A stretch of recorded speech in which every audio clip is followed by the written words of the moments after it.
Hello student, आज हम discuss करेंगे रिले का सिद्धांत या प्रिंसिपल ऑफ रिले।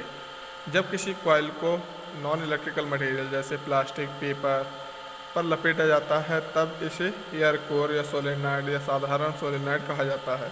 यदि सॉफ्ट आयरन को किसी कॉइल के अंदर इंसर्ट किया जाता है तब ये इलेक्ट्रोमैग्नेटिक तार की तरह क्या करती है, वर्क करती है। इसको इलेक्ट्रोमैग्नेटिक रिले या इलेक्ट्रोमैकेनिकल डिवाइस जैसे इलेक्ट्रिक वायर, सर्किट ब्रेकर आदि में बेसिक कंपोनेंट की तरह उपयोग किया जाता है। जैसे कि हमारी इंडस्ट्री में भी इसका यूज किया जाता है और सब स्टेशंस होते हैं उसमें भी इसका यूज किया जाता है। जब कॉइल में करंट फ्लो की जाती है तब उसका परिणामी मैग्नेटिक फील्ड क्या होता है, मूविंग कॉइल को मैकेनिकली लिंक रहती है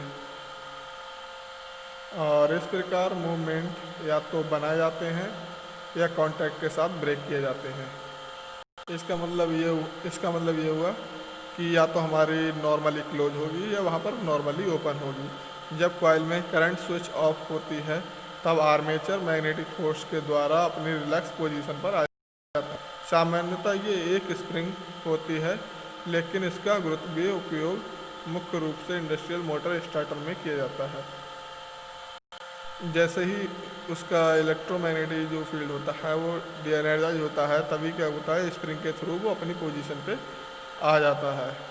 मुख्यतः सभी रिले फास्ट ऑपरेशन के लिए मैन्युफैक्चर की जाती हैं। जैसे कि यह हमारा फिगर है रिले का, इसमें हम 5 वोल्टेज से सप्लाई देंगे और सप्लाई देने के बाद में यहाँ पर हमारा एक थायरिस्टर लगा हुआ है और एक रजिस्टर लगा हुआ है और ऊपर साइड में क्या है, हमारा बल्ब है और नीचे साइड में एसी करंट कॉइल है।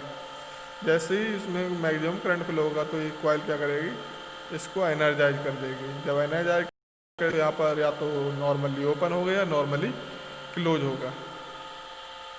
और यदि इसमें हम नीचे देख लेते हैं, यदि कॉइल डीसी करंट के साथ एनर्जाइज होती है तब डायोड को कॉइल के अक्रॉस लगाया जाता है, ये जो मैग्नेटिक फील्ड से ही एक्टिवेशन के लिए एनर्जी को डिसिपेट करती है और ये स्पाइक वोल्टेज को डैमेज करती है तथा इसके द्वारा सर्किट कंपोनेंट भी डैमेज हो जाता है। इसमें कुछ ऑटोमेटिव रिले पहले से ही डायोड को रखते हैं। इस प्रकार यदि कॉइल को एसी करंट के साथ एनर्जाइज के लिए डिजाइन किया जाता है तब एक कॉपर रिंग की सोलेनॉइड के अंत में क्लैंप किया जाता है।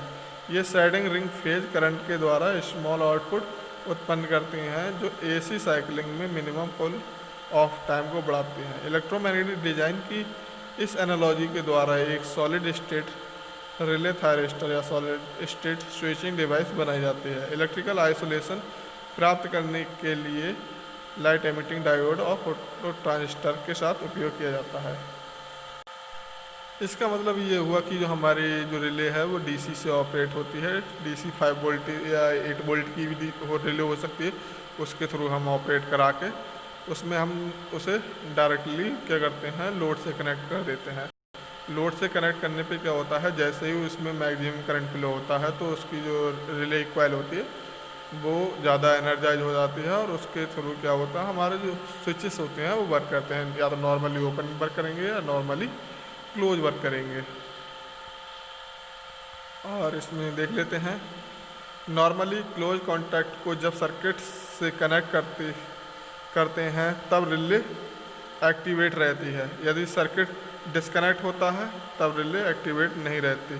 इसे मेक या ए कॉन्टैक्ट कहा जाता है। इसका मतलब ये हुआ, हमारा जो नॉर्मली क्लोज कॉन्टैक्ट है अगर वो सर्किट से कनेक्ट रहता है तब क्या करें, हमारी जो रिले होगी वो एक्टिवेट पोजीशन में होगी और डिस्कनेक्ट होता है तो वो एक्टिवेट पोजीशन में नहीं होगी। सेकंड टॉपिक हमारा क्या है सेकंड नंबर हमारा क्या है, नॉर्मली क्लोज कॉन्टैक्ट को जब सर्किट से डिस्कनेक्ट करते हैं तो रिले एक्टिवेट रहती है और यदि सर्किट कनेक्ट होता है तब रिले डीएक्टिवेट रहती है। इसे ब्रेक या बी कॉन्टैक्ट कहा जाता है। Thank you so much.